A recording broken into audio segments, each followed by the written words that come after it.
Bonjour, je suis Madeleine Coste, je suis française et je travaille pour le mouvement Slow Food. My organization is one of the 200 organizations, some of whose representatives are here today, that help support the European Citizens Initiative Save Bees and Farmers, collect 1 million statements of support for our demands to phasing out pesticides and restoring biodiversity. The reward for this huge support from European citizens is that we now get to present our demands to the European Commission and the European Parliament, which we're very excited about.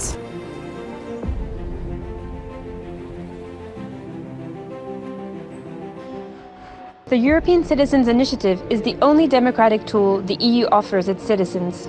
EU citizens can use it to call on the Commission to propose legislation to address shortcomings in the EU and to develop Europe, provided that they have collected 1 million statements of support in at least 7 member states. This hurdle is quite challenging. In the 11 years since this instrument exists, only 6 initiatives have managed this. We will be number 7 today, and we very much hope that Europe's elected politicians will take our concerns seriously. I am Věra Jourová, Vice President for Transparency and Values, and one of the values of the EU are active citizens, the people who care, the people who demand things, and that's why I am the master of the process.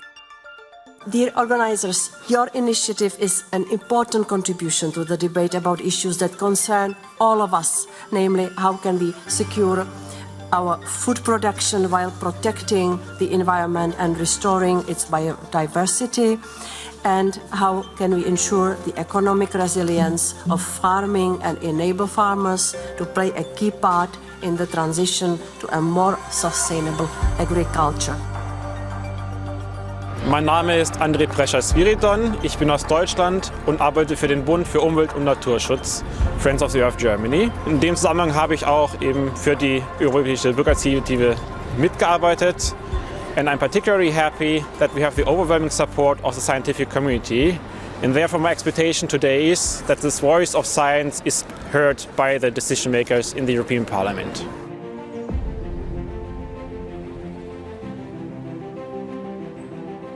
Pesticide reduction is not a means to itself. Its ultimate goal is to conserve biodiversity and climate, which are the pillars of our food security. There has been a recent statement of 700 scientists saying that the heavy use of pesticides we have in Europe at the moment is a threat to biodiversity by harming birds, pollinators, the biodiversity in the soil on which our production depends. And therefore, we're very happy that we have 2 of those scientists today with us, and we really hope that the decision makers in the European Parliament listen to what they have to say and listen to the data which shows the varying trends, but also shows opportunities that lie within things like agroecology that can help us to reduce pesticide use. I'm a scientist, so what I will do, I will give you some scientific ideas about what is going on. Pesticide residues are omnipresent in ecosystem and humans, and they highly accumulate in indoor dust where people, farmers, children, consumers are exposed to. Most of the residues are hazardous for ecosystem and humans. What is the real risk for ecosystem and human being exposed to mixtures of high numbers of hazardous pesticides? Who has an answer to this? Nobody. Politicians have called for an additional impact assessment to the assessment performed by the Commission before the outbreak of the war in Ukraine. Let me be very clear. There is not a single serious scientist in Europe who would argue that the pesticides regulation would pose a risk to European food security. Quite the contrary, there is a high degree of consensus that the rapid loss of biodiversity and climate change constitute the biggest threats to the sustainability and resilience of our food system. For 20 years now, with another group of farmers, we've been trying to reduce the use of synthetic pesticides. All of the farmers in this group have been able to reduce rather quickly and easily, I would say, in 2 years, by 50% the use of these synthetic pesticides.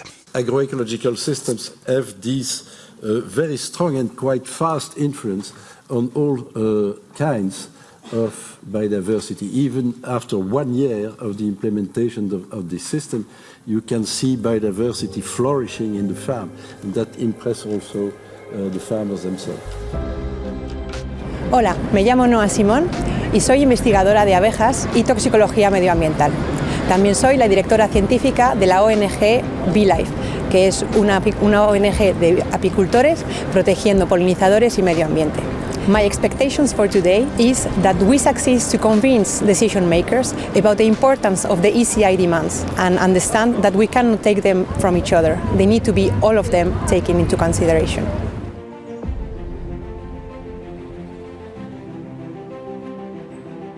The ECI's first demand is indeed to have an EU-binding target of reducing the use of synthetic pesticides by 80% by 2030.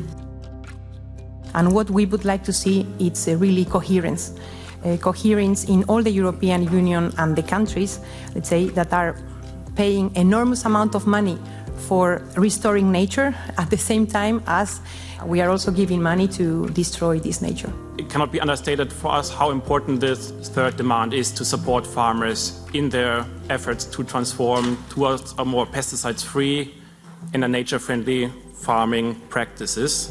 Ich heiße Helmut Burtsche-Schaden, ich arbeite für Global 2000, Friends of the Earth Austria. Meine Erwartungen heute, my expectations, citizens should see which politicians are acting in their interests and which are not.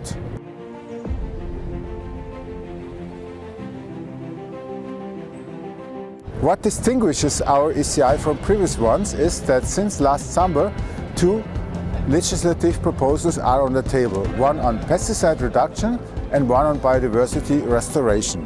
These proposals are fiercely contested by industry and some industry-friendly politicians, so we expect a lively debate.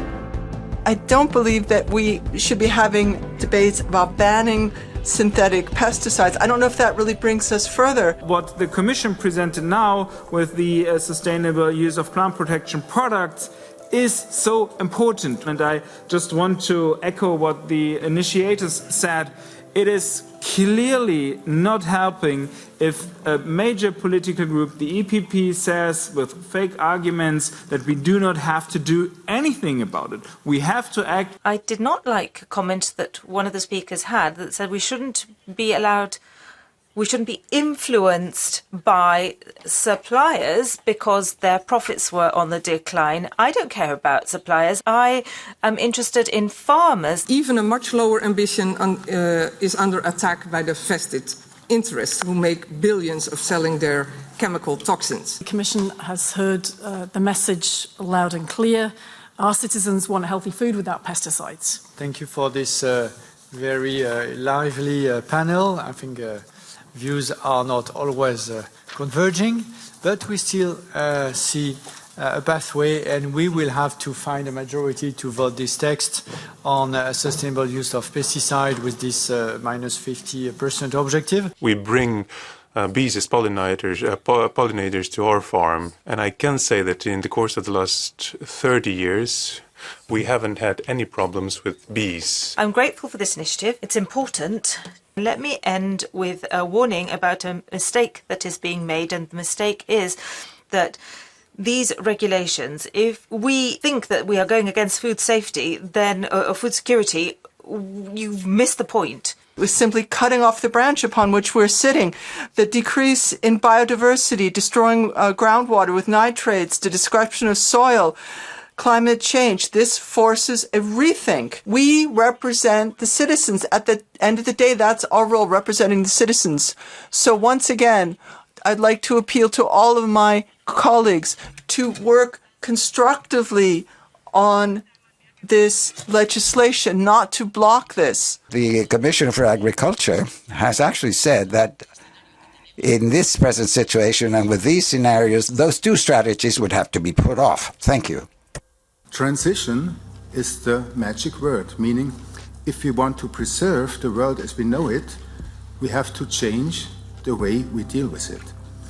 Reduce food waste, switch to more plant-based diet, produce in a climate and biodiversity-friendly way. After 3 decades of repeatedly setting pesticide reduction targets and failing to meet them, the EU finally seemed determined to make it right. Nevertheless, it is with concern that we stand before you today, dear decision makers, because the EU pesticide reduction plans are under serious threat. The origin of this threat may be that halving the use of pesticides will halve their sales on the European market, so for pesticide manufacturers, billions are at stake. Already in 2020, we observed with growing concern how some MEPs of the currently largest group in the parliament used the pandemic as an argument to declare a food crisis in order to postpone the shift to a sustainable food system. Today, it is the terrible war in the Ukraine. The proposal, and I want to say it clear, to reduce pesticides is not only tenable, it is without alternatives. I appeal to you, on behalf of the 1.1 million supporters of our ECI, knowing from Eurobarometer polls that their concerns are actually shared by a majority of Europeans. I appeal to you on behalf of my kids and all the other kids who will feel the consequences of our actions or inactions the most, and who probably would have signed the ECI if they would have been old enough. Je m'appelle Martin Dermine, je suis belge et je travaille pour le réseau européen d'action sur les pesticides ou Pesticide Action Network Europe. I came here today to transmit a positive message to the members of the European Parliament and the positive energy behind our movement towards a pesticide-free agriculture.